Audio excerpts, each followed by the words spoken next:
Jueces, donde entendemos que tenemos un libro eminentemente histórico. Los acontecimientos que sucedieron tienen dos características importantes. Una, mostrarnos las cosas tal como sucedieron, y otra, tratar de aprender de lo que ellas realmente sucedieron para el pueblo de Israel. Pero el libro, hasta este punto, en el capítulo 3, es el que hemos estudiado, nos ha descrito por lo menos 3 jueces. Uno de ellos, Otoniel, hermano de Caleb. ¿Qué más sabíamos de él? Pues primero, que tiene la aprobación del Señor. Es decir, Dios lo había visto con buen interés, y sobre todo con esa gracia para que dirigiera a su pueblo. De hecho, fue un guerrero. El Señor no elige a aquellas personas que sabe que no le van a servir, sino por el contrario, la elección que el Señor ha hecho siempre ha manifestado que hay algo importante en la vida de aquella persona para que lo ponga al servicio del Señor. Y Otoniel fue un guerrero. ¿Cómo lo sabemos? Pues destruyó a los enemigos de Israel. Y fue por medio de Otoniel que Israel tuvo 40 años de paz. Y ahí podemos ver que cuando el juez estaba ministrando, estaba en esa comunión con el Señor, el pueblo caminaba bien. Pero posteriormente vino el segundo juez, Ahod, un hombre de acciones directas, un líder de primera línea. Utilizó su propia debilidad para poder servir y realizar la obra que Dios le había encomendado. Al mismo tiempo dirigió la revuelta contra el dominio moabita y dio paz a Israel otra cantidad de años. Pero dentro de estos 2 jueces se caracteriza aquellos versículos donde dice, después de la muerte del juez, Israel volvió a hacer lo malo delante de los ojos de Dios. Y llegamos a un tercer juez, Sangar, hijo de Anab, un hombre de mucha determinación, hirió 600 hombres de los filisteos con una aguijada de bueyes. Ya aclarábamos que es una puya. Para poder realizar esa acción, podemos concluir que Jehová estaba con él.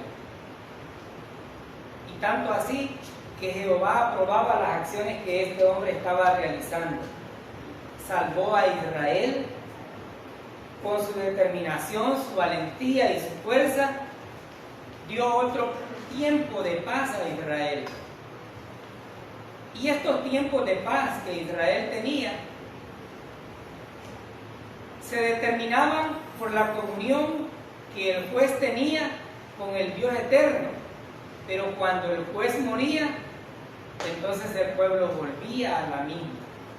Y ese ciclo era repetitivo una y otra vez. Cuando ese ciclo vicioso del pecado giraba en torno a Israel, Israel perdía de vista ese blanco perfecto.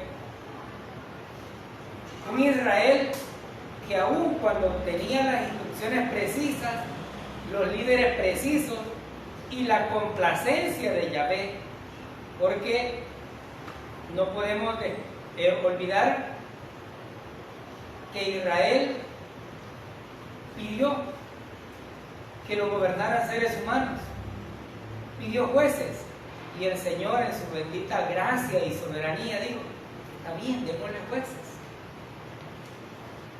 Pero aquí estamos viendo 3 de ellos y el ciclo vicioso del pecado de Israel. Pero es que aquí hay otra razón importante. El pueblo de Dios había fallado en cuanto a la determinación de la orden que el Señor había dado. El Señor le dijo, antes de conquistar la tierra, termínate todo, no dejes nada. Pero también podemos decir que la astucia de algunos moabitas llegó tan lejos que hicieron incluso pactos con Israel y se vieron obligados a dejarlos ahí. Pero la contaminación siguió. La proliferación de aquellos que quedaron vivos siguió. Y aquí entra el problema, que aquellos que quedaron vivos fueron reproduciéndose, y obviamente con la misma cultura pagana a la cual pertenecían. Y no podemos decir que el pecado simplemente fue la responsabilidad de los moabitas, porque quienes decidían constantemente apartar la mirada de Dios definitivamente eran cada uno de los israelitas.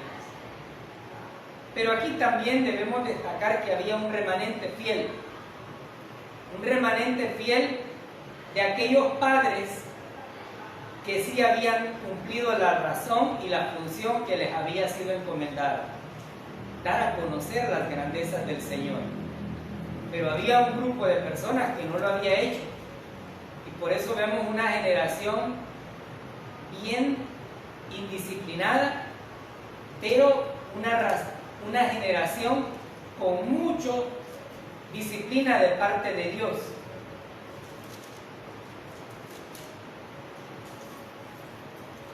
Y por eso, con eso en mente, de que ya tenemos el estudio de 3 jueces, vayamos al capítulo 4, versículo 1 al 3.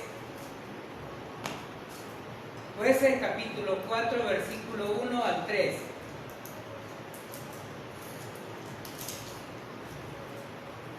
Dice el versículo 1: mas los hijos de Israel tornaron a hacer lo malo en ojos del Señor después de la muerte de Ahor. Y el Señor los vendió en mano de Jabín, rey de Canaán, el cual reinó en Azor, y el capitán de su ejército se llamaba Sísara, y él habitaba en Haroset de las gentes. Y los hijos de Israel clamaron al Señor porque aquel tenía 900 carros herrados y había afligido en gran manera a los hijos de Israel por 20 años. Vemos una vez más en el versículo 1 otra vez el mismo ciclo.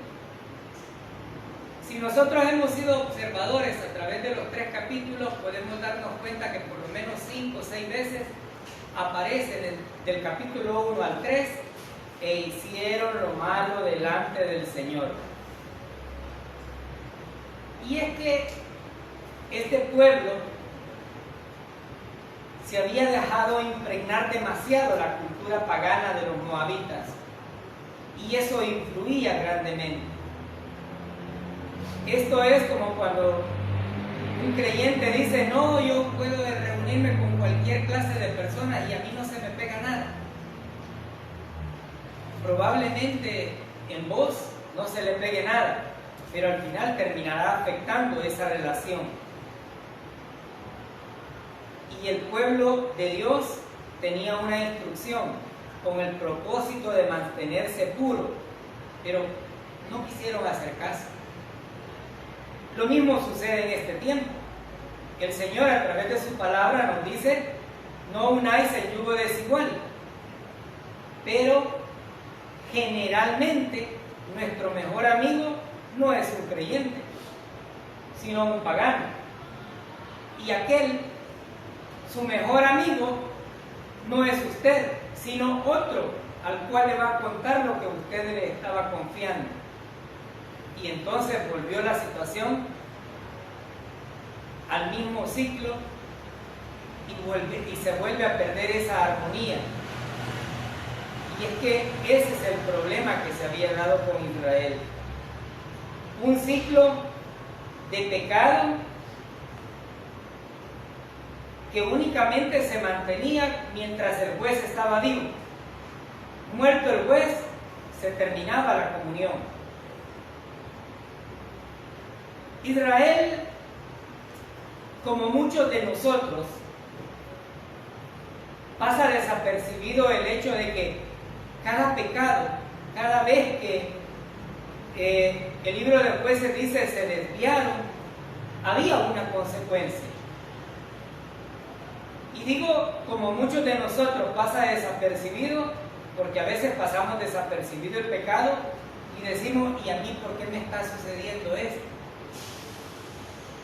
¿Qué Dios más injusto lo que me ha puesto? O mire, ¿por qué me pasa a mí esto y al fulano no le pasa nada? Y mírelo dónde anda. Pero Israel realmente no entendía que se dañaba a sí mismo a través del pecado. Y tanto así que al dañarse a sí mismo, el Señor retiraba esa comunión, que es la misma acción que sucede en este tiempo cuando nosotros vamos de pecado en pecado sin confesarlo y creamos esa barrera que nos obstruye la comunión con el Señor, aun cuando tenemos la oportunidad de confesarlo. Alguien dirá, pero eso que hacían no era tan malo. Bueno, algunas personas pueden tener esa valoración, pero la voluntad de Dios no da elección, sino una orden de lo que ellos debían de hacer. Esto es como aquel sacerdote que contaba el hermano, donde dice, el mandamiento es solo para no codiciarás a la mujer. ¿De dónde sacaría eso? Pero al final lo que se sabe es que no es correcta la aplicación. Pero en ese determinante nosotros debemos de entender que Israel tenía un poco de problemas en medio y que ya Dios les había advertido que iba a ser un aguijón para su vida. Un aguijón que les iba a incomodar. Y no solamente eso, sino que además ellos no querían reconocer la seriedad del pecado. Y este es un problema muchas veces en nuestras vidas también. A veces creemos que porque el pecado aparentemente, o porque la mala enseñanza de hace mucho tiempo nos dijo que hay pecados mortales y hay pecados veniales. Totalmente falso. Pecado es pecado y no tiene ninguna tipificación en cuanto a si este es más grave o este es más leve. Ellos, aún teniendo la oportunidad de clamar nuevamente y ver la misericordia de Dios en todo momento, les costaba bastante. Entonces ellos se apartaban de esa comunión y obviamente volvían a la misma situación. Volvían a ser esclavos, volvían a tener una situación adversa, volvían a estar en separación con el Señor. Y este versículo 1 nos deja una enseñanza. Como ellos no tenían la sensibilidad de reconocer su pecado, ni mucho menos cómo apartarse de él,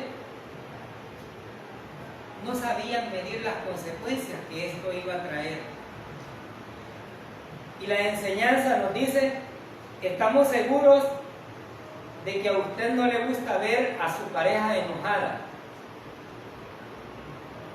como tampoco le gustaría ver a Dios enojado a causa de nuestros pecados, porque el Señor se ira, el Señor se enoja, y lo hemos podido ver hasta este punto, poniendo a sus propios enemigos, usándolos para disciplinar realmente a su pueblo.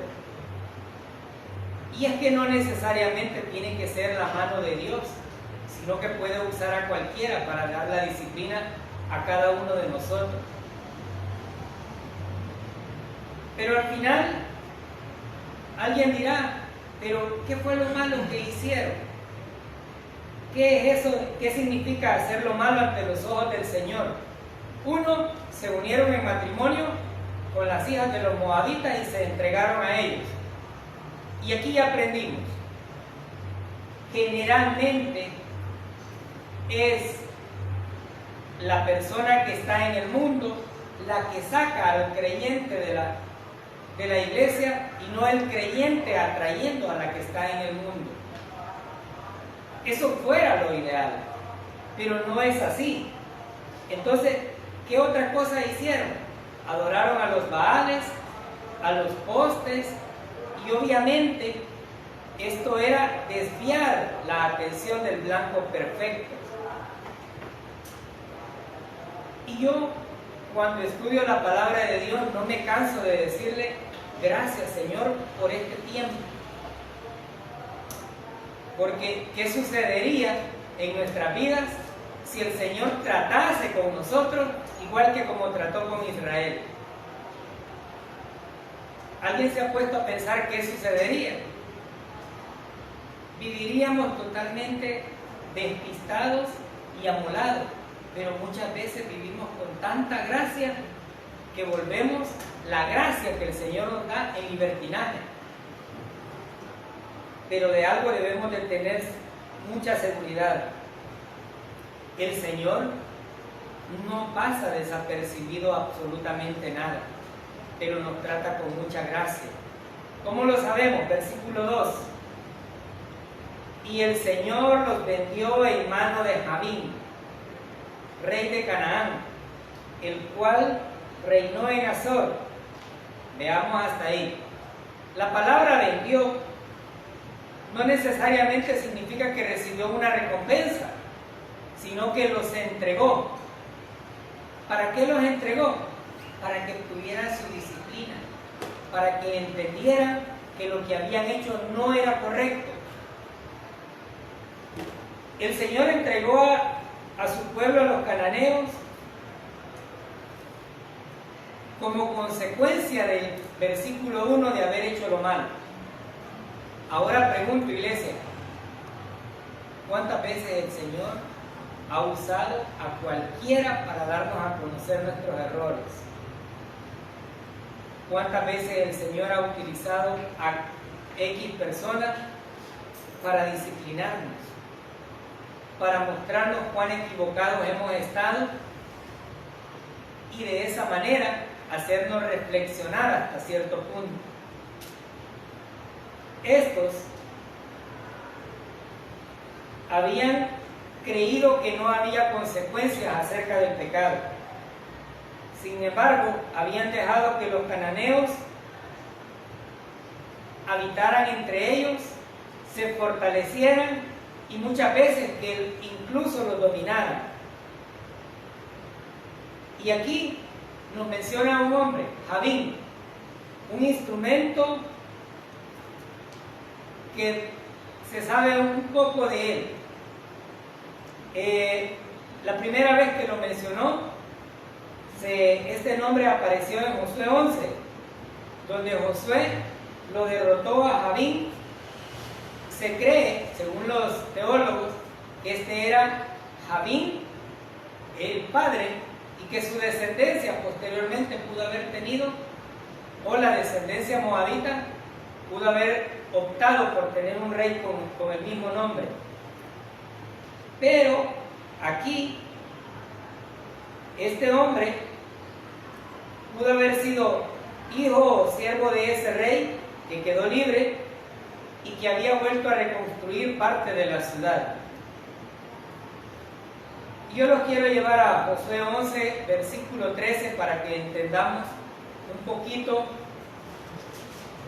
de qué fue el problema que sucedió en este punto. El capítulo 11 nos narra acerca de las proezas que Josué hizo y encontramos dentro de esas proezas que persiguió, destruyó, mató, tomó posesión, pero el versículo 13 nos dice cuál es realmente el problema hacia el cual giraba lo que estaba sucediendo ahora ya en Jueces. Versículo 13. Empero, todas las ciudades que estaban en sus cabezos, o sea, en los cerros, en las montañas, no las quemó Israel, sacando a sola Azor, la cual quemó Josué. ¿Qué hicieron? Dejaron algunas ciudades por allá. Y al dejar esas ciudades, obviamente quedaron moabitas. Y esa tierra fue reproduciéndose. La instrucción había sido que no dejaran nada, pero esa desobediencia ahora ponía a un Javín con un poder que era temible. Entonces, ¿a qué le tenían miedo? Bueno, veamos ahí en ese versículo. Javín, dice rey de Canaán, el cual reinó en Azor, y el capitán de su ejército se llamaba Sísara, y él habitaba en Jaroset de las gentes. Sísara era un capitán cruel, despiadado, un tipo que era experto para matar y que obviamente había tenido todo el poder que el rey le había atribuido. Y no solamente eso, sino que estaba siendo utilizado por Yahvé para disciplinar a su pueblo. Porque aquí tenemos que ver ese punto. Mucho poder puede tener un ser humano, un rey, un príncipe, un general, cualquier figura, pero si el Señor no lo permite, de nada sirve ese poder. Por lo tanto, aquí el Señor estaba permitiendo que Javín pudiera hacer realmente eso. ¿Y cuál era el temor que había? Versículo 3. Y los hijos de Israel, volvamos a Jueces, y los hijos de Israel clamaron al Señor, porque aquel, el rey o su general, tenía 900 carros errados y había afligido en gran manera a los hijos de Israel por 20 años. Hermanos, es que no eran nuevos. Venían de tener 80 años de paz, pero habían sido afligidos por este rey Javín y este general, y habían 900 carros. Claro, en este contexto los carros eran jalados por caballos y dicen los historiadores bíblicos que en sus ruedas tenían como cuchillas que giraban para destruir en las batallas a aquellos que pasaban cerca del carro. Eran carruajes donde obviamente tenían mucha más protección quienes iban adentro, porque eran carruajes de metal o de hierro. Entonces, en el versículo 3 nos dice, ya tenían 20 años de estar sufriendo, de estar afligidos por esa situación. Y esto nos lleva a la pregunta, ¿cuánto tiempo tenemos nosotros de pasar situaciones difíciles y venimos a clamar después de tantos años? Aquí, pues se nos está enseñando que no necesitamos esperar tanto tiempo. Estos habían esperado ya 20 años. Habían tenido serios problemas en cuanto a querer desarrollar o a querer defenderse bajo la fuerza humana. Pero no servía.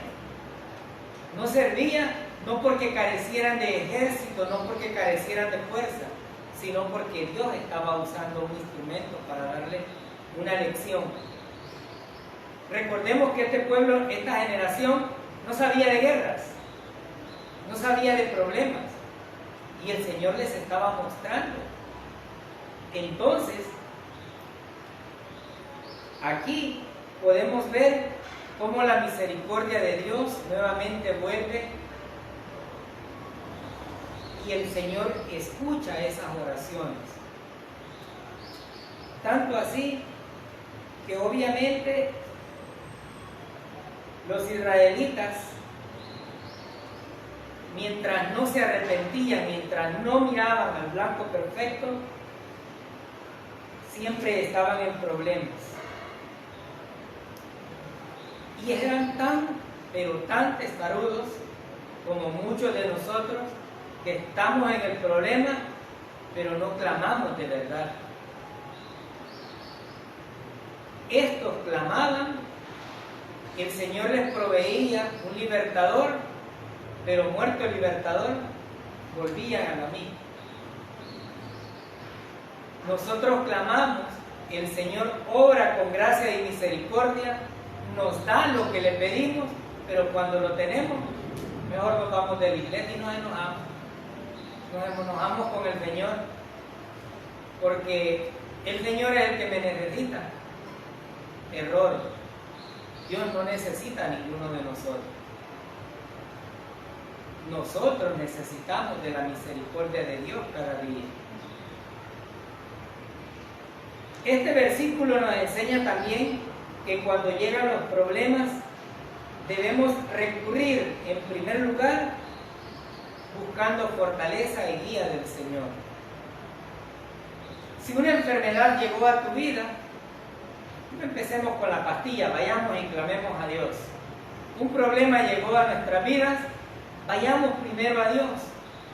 Pero nosotros los seres humanos tratamos de resolver todo primero con algo y por último vimos que ya no nos funcionó la pastilla, no nos funcionó el menjurje que hacemos para tratar de salir del problema o de la enfermedad y entonces decimos, Señor, sáname.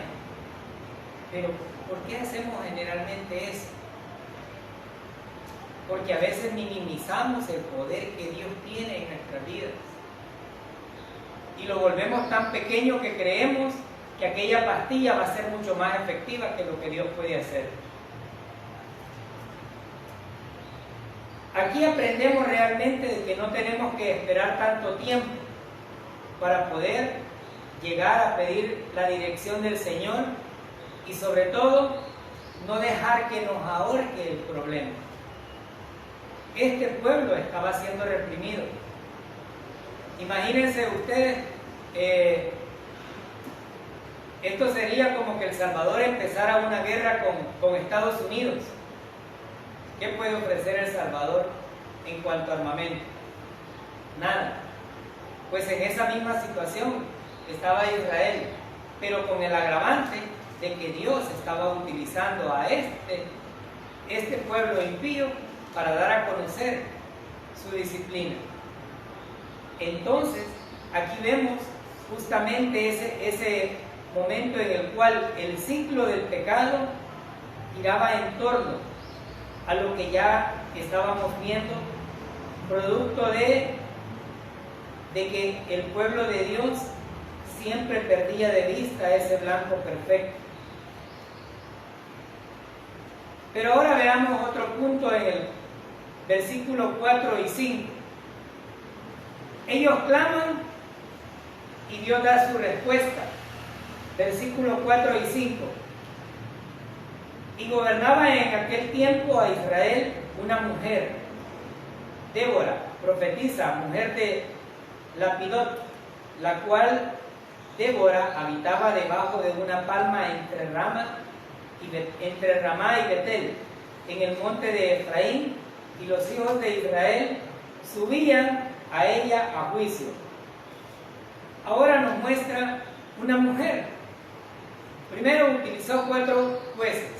Ahora nos va a demostrar que hay una mujer con determinación, con la aprobación de Dios, que tenía esa virtud de poder servir al Señor. ¿Qué conocemos de Débora? Que era profetisa, que conocía la ley de Dios, que era una mujer con bastante discernimiento y fe, dulce con su pueblo, pero como un aguijón contra el enemigo. Esta palabra profetiza es usada varias veces en cuanto a lo que la Biblia se menciona, pero frecuentemente había sido usada para dar a conocer incluso aquellas falsas profetas. Y encontramos por ahí a Jezabel, que totalmente estaba alejada, pero aquí nos estaba hablando de una mujer aprobada por Dios. En los planes de Dios no está que una mujer dirija, pero Dios puede usarla cuando el hombre no sobresale ni tiene la característica de la aprobación de Dios. Entonces, podemos ver aquí que la cobardía de este marido llevó a que Débora sobresaliera y que Dios viera en ella una libertadora para su pueblo. Entonces, como este hombre no estaba cumpliendo su misión, tal como lo dice el versículo 4, donde nos enfatiza que era mujer de Lapidot, dice, había un marido, había una figura paternal, pero esta figura, como decimos en El Salvador, no huelía ni gedía. Y había que poner a alguien ahí. Entonces el Señor toma a esta mujer para llevar a cabo sus propósitos. Pero Débora no solamente fue el líder que el pueblo necesitaba, sino que además hace una representación de muchos hogares en El Salvador también, en el cual es la mujer sin un hombre representativo quien lleve los papeles en un hogar, pero que al mismo tiempo sea esta la representación que Débora tiene y que como característica principal Dios le había atribuido. ¿Qué más sabemos de Débora? Que juzgaba debajo de unas palmeras. En las costumbres israelitas era común que en las regiones aquellos que profetizaban estuvieran debajo de un árbol, como una representación de que estas personas estaban abiertas para el pueblo y que el pueblo pudiese llegar a escuchar palabra de Dios. Nada que ver con los profetas de este tiempo. Los profetas de este tiempo piden el hotel 5 estrellas, piden el cheque más alto, y si no le llegan al cheque, no van. Y aquellas piden no solamente el hotel, sino que además que les compren hasta el avión para que puedan llegar a ese lugar. Pero aquí estamos viendo una mujer que tenía las características agradables a Dios y que pasaba debajo de unas palmeras. La Biblia la tipifica como una mujer valiente. Probablemente no era la mejor para el puesto, pero sí era lo que Dios quería mostrar. Pero al mismo tiempo, Débora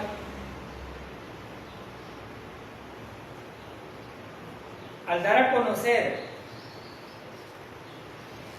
sus decisiones, también tenía la aprobación del Señor para poder dar a conocer qué era lo que iba a acontecerle al pueblo. Versículo 6 y 7. Y ella envió a llamar a Barak, hijo de Abinoam, de Ceres de Neftalí, y díjole: ¿no te ha mandado el Señor Dios de Israel, diciendo: ve y haz gente en el monte de Tabor, y toma contigo 10,000 hombres de los hijos de Neftalí y de los hijos de Zabulón, y yo atraeré a ti al arroyo de Sison a Sísara, capitán del ejército de Javín, con sus carros y su ejército, y entregárelo en tus manos? Y Barak le respondió: si tú fueres conmigo, yo iré, pero si no fueres conmigo, no iré. Y ella le dijo, iré contigo, mas no será tu honra en el camino que vas, porque en mano de mujer venderá el Señor a Sísara. Y levantándose Débora, fue con Barak a Cedes, y juntó Barak a Zabulón y a Neftalí en Cedes, subió con 10,000 hombres a su mando, y Débora subió con él. En estos versículos podemos observar que ella, cumpliendo su función de profetisa, manda a llamar a Barak y le dice: Dios te ordenó que hicieras esto. Pero encontramos aquí un hombre mostrando totalmente lo contrario a lo que Dios le había enviado. Y este reacciona y dice: si vas conmigo, yo voy. Como cuando mandamos a nuestros hijos a hacer algo: si va fulano conmigo, yo voy. Este hombre, Barak, carecía de valor, carecía de coraje, pero sobre todo carecía de fe y obediencia hacia Dios. Pero este Barak es como muchos de nosotros también. A él le había dicho el Señor qué era lo que tenía que hacer, y a nosotros nos ha dicho también ir y hacer discípulos a todos, predicando el Evangelio. ¿Y qué decimos algunos? Pero es que yo no sé cómo hacerlo. Ahí están representados en Barak. Barak necesitó a Débora para poder enfrentar. Y hay algo muy importante aquí. El Señor había dado instrucciones a Barak de reunir 10,000 hombres de la tribu de Neftalí y de la tribu de Zabulón. Y le había hecho una promesa: yo voy a traer a Sísara y a todo su ejército al arroyo para entregártelo. Pero, ¿qué problema tenemos nosotros todavía en este tiempo con la incredulidad? Y digo qué problema tenemos porque Dios ha prometido cosas maravillosas para nuestra vida, pero vivimos como que si nunca las hubiésemos tenido. El Señor ha prometido que somos salvos eternamente, que no somos de este lugar, pero seguimos atesorando cosas en este lugar. Nos encantan las cosas del mundo, no queremos renunciar a ellas. Este hombre había sido instruido y había sido no solamente eso, sino que afirmado de que el Señor iba a entregar. El Señor entendía que por su cuenta Israel no iba a poder conquistar. El Señor entendía que por sus propios medios no iba a suceder nada de eso. Pero era Él quien había venido demostrando a través de todo el peregrinaje de su pueblo, quien había luchado y había vencido. Y siempre le daba el poder para poder gobernar en ese lugar. El Señor le promete a Barak que los iba a entregar en sus manos. Pero al final, este hombre dice: si vos no vas, Débora, yo no voy. Y aquí podemos ver cómo ella reprende y le dice: iré contigo, mas no será tu honra en el camino que vas, porque en mano de mujer venderá el Señor a Sísara. Y levantándose Débora, fue con Barak a Cedes. Una mujer decidida, una mujer con mucha determinación y sobre todo con fe en aquella promesa que Dios había hecho.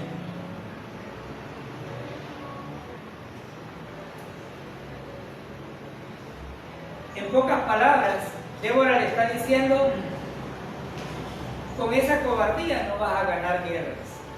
Con esa cobardía la gloria no va a ser para ti.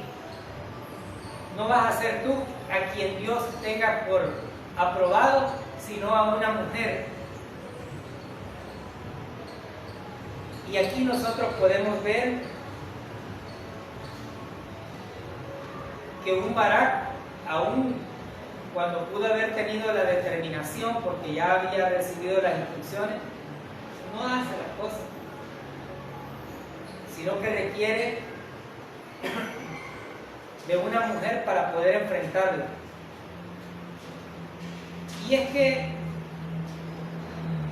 volvemos a la parte de la aplicación. ¿Cuántas veces el Señor ya ha vencido a nuestro favor, pero tenemos miedo a enfrentar las cosas? ¿Cuántas veces el Señor ya nos ha dado la victoria, pero seguimos con el temor de perder algo? Cuando Él ya dijo, yo ya vencí. Todavía en pleno siglo XXI hay gente que sigue diciendo que la salvación se pierde. Pero entonces no están creyendo que Dios hizo la obra completa, sino que tienen un Dios tan pequeño que requiere del esfuerzo humano para poder llegar a obtenerlo. Y esto realmente es lo que genera el problema en cuanto a nuestra comunión. Débora no solamente hizo el acompañamiento de Barak, sino que dice, y juntó las tribus de Zabulón y de Neftalí en Cedes, y subió con 10,000 hombres a su mando. El pueblo de Dios siempre estuvo con aquella determinación de hacer lo que Dios le había dictado, pero siempre habían algunos, como muchos de nosotros, que se acobardaban, pero siempre había alguien que había que empujar aquella obra para que esto sucediera. Por eso decía, había un remanente fiel. ¿Qué hubiese sucedido si Débora no hubiese tenido esa determinación? Hubieran seguido con el temor de los 900 carros, porque eran más poderosos, pero estaban olvidando que el Dios que había sacado a ese pueblo de Egipto lo había llevado a conquistar todo Canaán y lo había pasado en seco, era al cual estaban clamando.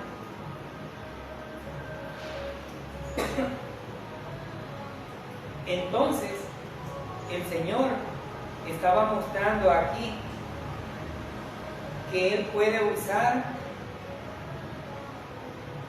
a una mujer cuando el liderazgo del hombre no funciona. Y no es que sea machista el hecho de decir la mujer no tenía esa autoridad. No, Dios se la estaba atribuyendo. Y si Dios se la estaba atribuyendo, ¿quién soy yo?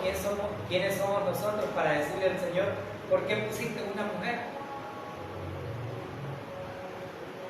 En muchas de las iglesias disque evangélicas son mujeres las que están liderando. Y si nosotros nos vemos entre la congregación, somos pocos los hombres que estamos dentro de una congregación. Son más decididas las mujeres en cuanto a aceptar un privilegio y una responsabilidad. Mientras que hay hombres que dicen, no, es que mejor así de lejito. Pero esto es como cuando buscan una novia y la novia les dice, casémonos. No, esperemos otro añito. Quieren ser novios, quieren tener una pareja, pero no quieren un compromiso. Y aquí podemos observar que el compromiso lo tenía Barak, pero no lo asumió. Fue Débora quien lo asumió. Versículo 11. Y Heber ceneo se había separado de los ceneos, de los hijos de Joab, suegro de Moisés, y había plantado su tienda cerca de la encina de Sanaín, que era junto a Cedes. Avisaron a Sísara, versículo 12, que Barak, hijo de Abinoam, había subido al monte Tabor. Veamos hasta aquí. Eber era parte de las tribus, pero este se había separado y había ido por otro lado, tratando de tener algunos de los privilegios en una tienda, y que obviamente él buscaba, como decimos nosotros, separarse de aquellos para tener su propia vida. Aunque la Biblia, estos versículos no dicen quién le avisó a Sísara, se cree que Eber tuvo algo que ver y estaba denunciando que Barak había subido al monte Tabor, es decir, que estaba próximo a enfrentarlos. Y aquí vemos cómo el Señor iba llevando a este pueblo. Primero, reúne los 10,000 hombres de las tribus guerreras. Segundo, confronta a través de la profetisa a Barak, y ella, después de exhortarle, dice: voy. Ahora el Señor pone uno para que pueda avisarle a los demás y que éste pueda reaccionar conforme a lo que Dios ya tenía preparado para él. Versículo 13. Y juntó Sísara todos sus carros, 900 carros de hierro, y a todo el pueblo que estaba con él, desde Jaroset Goín hasta el torrente de Sison. Oiga bien, este recibe la instrucción, o recibe, como decimos en El Salvador, el chambre o la noticia, y lo primero que hizo fue juntar su poderío. ¿Por qué? Porque él entendía que ese poderío era el que mantenía a Israel alejado de su reinado, porque Israel le tenía miedo a esos carros, sabían que eran superiores militarmente, y por lo tanto había ese temor. Versículo 14. Entonces Débora dijo a Barak: levántate, porque este es el día en que el Señor ha entregado a Sísara en tus manos. He aquí el Señor ha salido delante de ti. Bajó pues Barak del monte Tabor, seguido de 10,000 hombres. Y el Señor derrotó a Sísara con todos sus carros y todo su ejército a filo de espada delante de Barak. Y Sísara bajó de su carro y huyó a pie, mas Barak persiguió los carros y el ejército hasta Jaroset Goín, y todo el ejército de Sísara cayó a filo de espada, no quedó ni uno. Pero Sísara huyó a pie a la tienda de Jael, mujer de Eber Ceneo, porque había paz entre Jabín, rey de Azor, y la casa de Eber Ceneo. Y Jael salió al encuentro de Sísara y le dijo: ven, señor mío, ven a mí, no temas. Y él fue hacia ella a la tienda, y ella lo cubrió con una manta. Y él le dijo: te ruego que me des de beber un poco de agua, porque tengo sed. Y ella abrió un odre de leche y le dio de beber, entonces lo cubrió. Veamos hasta este punto. Débora le dice a Barak: levántate, este ya es el momento, el Señor te ha entregado a Sísara. Y baja, y la Biblia nos dice: y el Señor derrotó a Sísara. no está hablando que fueron los 10.000 hombres. Fue la mano de Dios la que obró. Y dice, los derrotó con todos sus carros.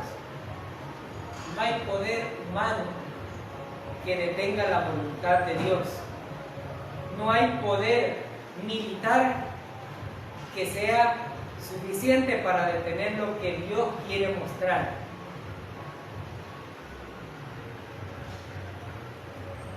Y aquí nos dice, destruyó todo su ejército a filo de espada delante de Barak.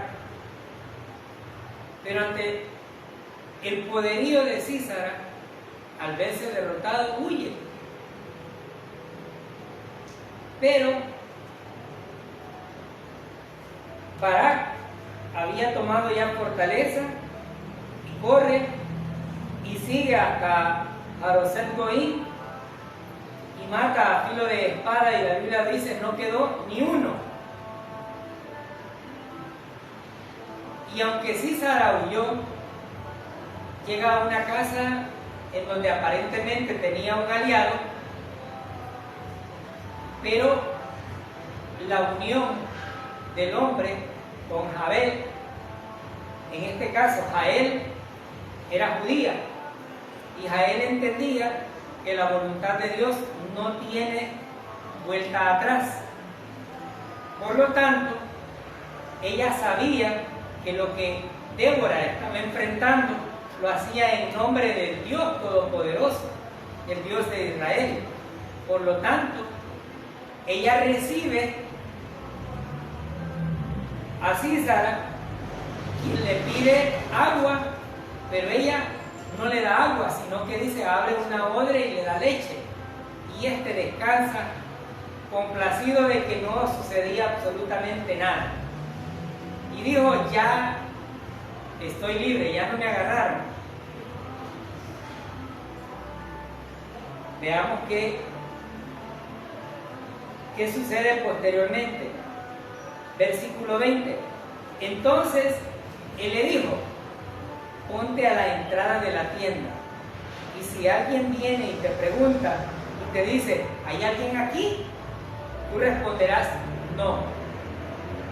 Él estaba tratando de cubrirse, como quien dice, si viene al Barak o del ejército de Israel, diles que yo no estoy aquí.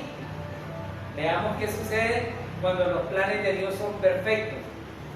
Pero Jael, mujer de Heber, tomó una estaca de la tienda y tomando en la mano un martillo, se le acercó silenciosamente y le clavó la estaca en las sienes, la cual penetró en la tierra, pues él estaba profundamente dormido y agotado y murió. Y es que no importa cuánto corramos, cuánto tratemos de huir del Señor, el Señor siempre va a cumplir su propósito. Esto es como cuando aquel dijo, viene la muerte por vos, peludo, le dijo. Ah, no, dijo, yo me voy, dijo, si al peludo es el que busca, me quito el pelo y ya me libré, dijo. Y cuando la muerte llegó, dijo, bueno, y el peludo, aunque de este pelo me llevo, dijo. Entonces, no hay forma, no hay mecanismo cómo huir. Este hombre creyó haber llegado a un lugar donde estaba seguro, pero Dios tenía preparado algo para él. Una mujer con mucha determinación que tomó una estaca y la clavó en sus sienes, en su cerebro, en su mente, y como dice ahí, murió. El gran Sísara, cuyo poder estaba centrado humanamente, había perdido todo a manos de una mujer. Versículo 22. Y he aquí, cuando Barak perseguía a Sísara, a él salió a su encuentro y le dijo, ven, te mostraré al hombre que buscas. Y él entró con ella, y he aquí que Sísara yacía muerto con la estaca en la sien. Así sometió Dios en aquel día a Jabín, rey de Canaán, delante de los hijos de Israel. Y la mano de los hijos de Israel se hizo más y más dura sobre Jabín, rey de Canaán, hasta que lo destruyeron. Cuando el Señor determina algo, eso tiene un propósito y se va a cumplir. No importa a quién utilice, no importa qué haga el ser humano para tratar de huir de los designios que Dios tiene para sus vidas. No hay poder militar absoluto que pueda tener o enfrentar el poder del Señor. No existe. Ni siquiera la unión de todas las naciones en el mundo podrán, como dice Apocalipsis, enfrentar la ira del Señor. Hemos aprendido a través de estos versículos que cuando el Señor determina algo, lo hace. Hemos aprendido también que cuando el pueblo clama, el Señor está presto a escuchar su clamor y poner una salida. También aprendimos que no debemos de subestimar a nadie, independientemente si es hombre o mujer, que pueda usar Dios para poder disciplinar a cualquiera de sus hijos y en este caso a su pueblo. No existe medio humano que pueda desviar la atención de lo que Dios quiere hacer para con su nación o para con sus hijos. Es por eso que nosotros, confiados en que las promesas que Dios ha hecho, no nos cansamos de decirle a aquellos que nos ven por las redes sociales que ese Dios que prometió en el Antiguo Testamento es el mismo Dios de este tiempo y que tiene los brazos abiertos para todos aquellos que todavía no creen en Él, para que la salvación llegue este día a sus hogares. ¿Qué deben de hacer? Ninguna obra, únicamente creer que aquel Señor Jesucristo que murió en la cruz pagó la deuda de nuestros pecados y con esa sangre preciosa cubrió y pagó por completo nuestra deuda. Y no solamente eso, sino que fue sepultado, pero dado la aceptación del poder de Dios y el pago por nuestros pecados, Dios lo resucitó y ahora está en el cielo abogando e intercediendo por nosotros. Aquel que cree que el Señor Jesucristo es nuestro único y suficiente Redentor es salvo. Y la invitación está hecha para que podamos entender que tenemos un Dios todopoderoso que no tiene límites su poder y que su gracia y su misericordia son nuevas cada día para nuestra vida. Vamos a orar. Eterno Padre Celestial, Dios todo